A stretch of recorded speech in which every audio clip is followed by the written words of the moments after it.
Hello guys, welcome है आपका LM classes में। मेरा नाम है सौरभ और आज हम देखने वाले हैं इलेक्ट्रिकल मशीन का लेक्चर नंबर 3। आज हम स्टार्ट करने जा रहे हैं एक नया यूनिट 1 ट्रांसफॉर्मर्स। इलेक्ट्रिकल मशीन में जो ट्रांसफॉर्मर होते हैं वो क्या होते हैं वो आज हम देखेंगे। तो ट्रांसफॉर्मर का लेक्चर नंबर 1 आज स्टार्ट करते हैं। तो आइए सबसे पहले ट्रांसफॉर्मर की डेफिनेशन देखते हैं। A transformer is a static and electromagnetic device which is used to transfer electrical energy from one circuit to one or more circuits, either increasing यानी कि stepping up or reducing यानी कि stepping down the voltage. The process of transmission of electrical energy is done by electromagnetic mutual induction. मतलब क्या हुआ? A transformer is a static. एक transformer जो है स्टैटिक मतलब रुकी हुई डिवाइस है, एंड इलेक्ट्रोमैग्नेटिक जो इलेक्ट्रिकल और मैग्नेटिकल कन्वर्जन में डिपेंड करती है वो वाली डिवाइस है, which is use to transfer electrical energy from one circuit to one or more circuit, जो कि इस्तेमाल में की जाती है इलेक्ट्रिकल एनर्जी को ट्रांसफर करने में एक सर्किट से लेकर एक या अनेक सर्किटों तक, आइदर इंक्रीजिंग या तो बढ़ा के और डिक्रीजिंग या तो घटा के द वोल्टेज को। The process of transmission of electrical energy is done by electromagnetic mutual induction.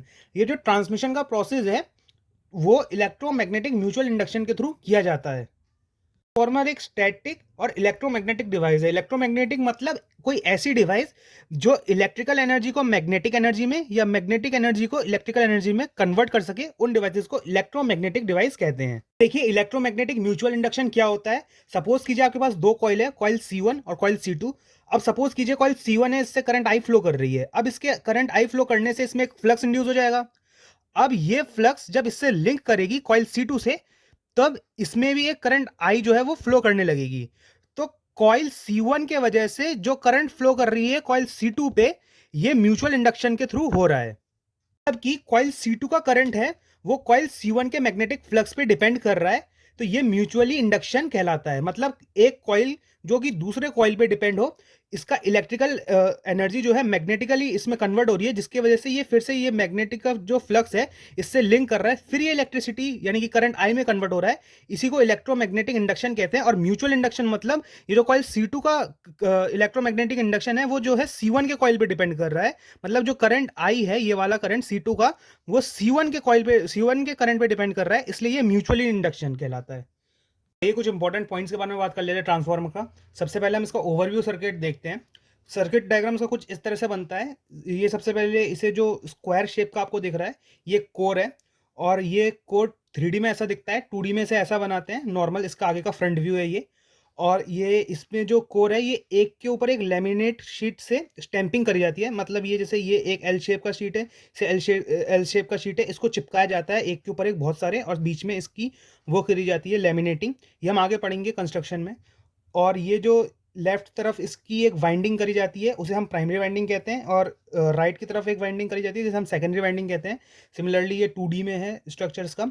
और ये जो प्राइमरी वाइंडिंग होता है इसमें हम एक वोल्टेज सोर्स लगाते हैं, जिससे एक वोल्टेज डेवलप करते हैं हम, और जिससे करंट आई फ्लो करता है। फिर इस करंट आई से फ्लक्स वगैरह लिंक करता है। ये सब हम कंस्ट्रक्शन में पढ़ेंगे। और सेकेंडरी से हम लोड लेते हैं, सेकेंडरी को लोड में कनेक्ट करते हैं, जिससे हम आगे करंट लेते हैं। तो यही एक नॉर्मल ओवरव्यू सर्किट डायग्राम एक ट्रांसफार्मर का, जो कि कुछ ऐसा दिखता है। तो आइए दूसरा पॉइंट देखते हैं। A transformer is not a electrical machine, it is a typical case of coupled circuit. Transformer एक इलेक्ट्रिकल मशीन नहीं है, ये एक टिपिकल केस है कपल्ड सर्किट का। देखिए जैसे ये ट्रांसफार्मर है, ये इसकी प्राइमरी वाइंडिंग है। इस प्राइमरी वाइंडिंग को हमने वोल्टेज सोर्स V से कनेक्ट कर दिया है, जिसके वजह से करंट आई फ्लो कर रही है इस प्राइमरी वाइंडिंग में। अब जब ये करंट आई फ्लो करेगी इस प्राइमरी वाइंडिंग में, तो फैराडे लॉ के अकॉर्डिंग इस प्राइमरी वाइंडिंग में एक फ्लक्स जो है वो इंड्यूस हो जाएगी। अब ये फ्लक्स इस कोर पे ट्रेवल करेगी। जब ये फ्लक्स जो है सेकेंडरी वाइंडिंग के साथ लिंक करेगी, तो इस सेकेंडरी वाइंडिंग में भी एक ईएमएफ जो है वो इंड्यूस हो जाएगा। तो ये है आपका कपल्ड सर्किट। मतलब जो पहले वाली वो है वाइंडिंग है, वो सेकेंडरी वाइंडिंग के साथ फ्लक्स के थ्रू लिंक हो रही है, ये आपस में कपल्ड हो रही है। तो ये एक कपल्ड सर्किट का केस है एक ट्रांसफार्मर, ना कि एक इलेक्ट्रिकल मशीन है। आगे देखिए third point. Transformer is a constant frequency power flux device. Transformer की फ्रीक्वेंसी पावर और फ्लक्स जो है वो कांस्टेंट रहती है, इसलिए हम ट्रांसफार्मर को एक कांस्टेंट फ्रीक्वेंसी पावर और फ्लक्स डिवाइस कहते हैं। फोर्थ पॉइंट है, it can provide 180 degree phase shift. ये जो ट्रांसफार्मर है ये 180 डिग्री का फेज शिफ्ट जो है वो प्रोवाइड कर सकता है।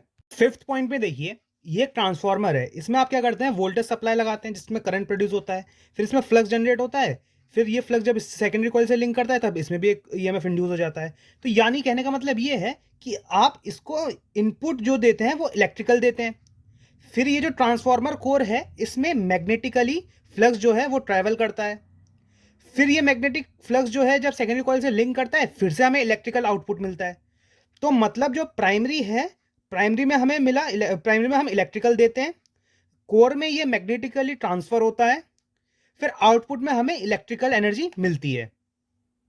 कहने का मतलब ये है कि जो एनर्जी आपने यहां पे दी इलेक्ट्रिकल के रूप में, वही आपको लोड में यानी आउटपुट में वही मिली इलेक्ट्रिकल एनर्जी। बीच में हाँ इसमें मैग्नेटिकली जो है ट्रेवल किया, लेकिन ओवरऑल जो है आपको इलेक्ट्रिकल दिया आपने और आपको इलेक्ट्रिकल ही मिला। तो मतलब फिफ्थ पॉइंट ये है, overall transformer is not a energy conversion device. मतलब ओवरऑल ट्रांसफॉर्मर जो है ओवरऑल वो एनर्जी कन्वर्जन डिवाइस नहीं है। हम इसमें इलेक्ट्रिकल इनपुट देते हैं तो हमें इलेक्ट्रिकल आउटपुट ही मिलता है, जो कि इलेक्ट्रिकल ही मिलता है, लेकिन बीच में जो है मैग्नेटिकली ट्रेवल करता है, लेकिन ओवरऑल जो है वो इलेक्ट्रिकली मिलता है। अब 6 पॉइंट देखते हैं। ये जो ट्रांसफॉर्मर होता है ये क्या होता है, इसमें जो प्राइमरी वाइंडिंग और सेकेंडरी वाइंडिंग होती है वो इलेक्ट्रिकली आपस में कनेक्टेड नहीं होती, लेकिन मैग्नेटिकली जो होती है आपस में कनेक्टेड होती है। तो इस 6 पॉइंट में हम ये लिख सकते हैं a transformer is electrically isolated but magnetically coupled device. मतलब एक ट्रांसफार्मर जो है वो इलेक्ट्रिकली तो आइसोलेटेड है, मतलब इलेक्ट्रिकल कनेक्शन तो इन दोनों के बीच में नहीं है, प्राइमरी वाइंडिंग और सेकेंडरी वाइंडिंग के बीच में, बट मैग्नेटिकली कपल्ड है। मतलब इसका जो प्राइमरी वाइंडिंग का फ्लक्स जो है वो सेकेंडरी कॉइल के वाइंडिंग से लिंक करेगा। तो यानी कि जो कॉइल C1 है और कॉइल C2 है ये आपस में मैग्नेटिकली कपल्ड हैं। तो यानी कि ट्रांसफार्मर एक मैग्नेटिकली कपल्ड डिवाइस है लेकिन इलेक्ट्रिकली आइसोलेटेड है। अब 7 पॉइंट देखिए, हम एक ट्रांसफार्मर को प्राइमरी साइड से जो है वो एक्साइट करते हैं, मतलब इसे हम प्राइमरी साइड में हम एक्सटर्नल वोल्टेज सोर्स देते हैं जिसके वजह से ये करंट जो है वो डेवलप करता है, और फिर ये करंट जो है इससे लिंक करता है, फिर फ्लक्स जनरेट होता है, फिर ये जो फ्लक्स है सेकेंडरी वाइंडिंग में एक ईएमएफ इंड्यूस कर देता है। तो ओवरऑल कहने का मतलब ये है कि हम सिर्फ इसे एक बार ही वो एक्साइट करते हैं, मतलब एक बार ही जो है एक्सटर्नल एनर्जी देते हैं, बाद में ये खुद अपना फ्लक्स जनरेट करके सेकेंडरी वाइंडिंग में खुद से ही एक ईएमएफ जो है वो इंड्यूस कर देता है। हमें इसे एक्सटर्नल एनर्जी सिर्फ एक बार देनी पड़ती है जो हम इसे प्राइमरी में देते हैं। मतलब transformer is singly excited device. हम 7 पॉइंट में यही लिख सकते हैं कि transformer is singly excited device. मतलब ट्रांसफार्मर जो है वो सिंगली एक्साइटेड डिवाइस है, इसे हम सिर्फ एक बार जो है वो एक्साइट करते हैं, यानी कि हम सिर्फ एक बार इसे एक्सटर्नल एनर्जी देते हैं। 8 पॉइंट देखते हैं। देखिए एक नेटवर्क है, ये 2 पोर्ट नेटवर्क है। 2 पोर्ट नेटवर्क का मतलब जिसमें 4 टर्मिनल्स हो, इन्हें टर्मिनल्स कहा जाता है। ये एक टर्मिनल, ये 2 टर्मिनल, ये 3 टर्मिनल, ये 4 टर्मिनल, ये बीच में नेटवर्क है, और एक टर्मिनल के पेयर को हम पोर्ट कहते हैं, और ये जो है ये टर्मिनल्स कहलाते हैं। तो जो ट्रांसफार्मर है वो 4 टर्मिनल एंड 2 पोर्ट डिवाइस है। मतलब कि a transformer is 4 terminal and 2 port device. इसका मतलब ये है, जैसे ये ट्रांसफार्मर है इसमें आप देखिए ये एक और ये दो, 2 पोर्ट हैं, और ये 1 2 3 4, चार जो है वो टर्मिनल है। देखिए 9 पॉइंट देखते हैं। अब जो ट्रांसफार्मर है वो दो तरह के होते हैं, इसमें दो तरह के ट्रांसमिशंस किए जाते हैं, एक स्टेप अप ट्रांसफार्मर, एक step down transformer. Step up में क्या करता है, इंक्रीजिंग द वोल्टेज, ये वोल्टेज को प्राइमरी साइड से सेकेंडरी साइड में जब वोल्टेज सेकेंडरी साइड में इंड्यूस होता है वो प्राइमरी साइड से बढ़ा देता है, मतलब इंक्रीज कर देता है वोल्टेज को सेकेंडरी साइड में। और स्टेप डाउन में क्या होता है, रिड्यूसिंग द वोल्टेज, ये सेकेंडरी साइड में वोल्टेज को रिड्यूस कर देता है प्राइमरी साइड के कंपेरिजन में।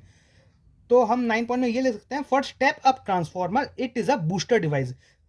तो हम ये कह सकते हैं कि जो ट्रांसफार्मर है वो क्योंकि वोल्टेज को बढ़ा रहा है प्राइमरी साइड से सेकेंडरी साइड में, तो इसलिए वो एक बूस्टर डिवाइस की तरह एक्ट करता है, इसलिए हम उसे एक बूस्टर डिवाइस कह सकते हैं स्टेप अप ट्रांसफार्मर को। तो आइए अब हम देखते हैं स्टेप अप ट्रांसफार्मर क्या होता है। ये देखिए एक ट्रांसफार्मर है जिसका ये प्राइमरी साइड है जिसमें हम सप्लाई देते हैं, और इसका सेकेंडरी साइड है जिसमें हम आउटपुट लेते हैं।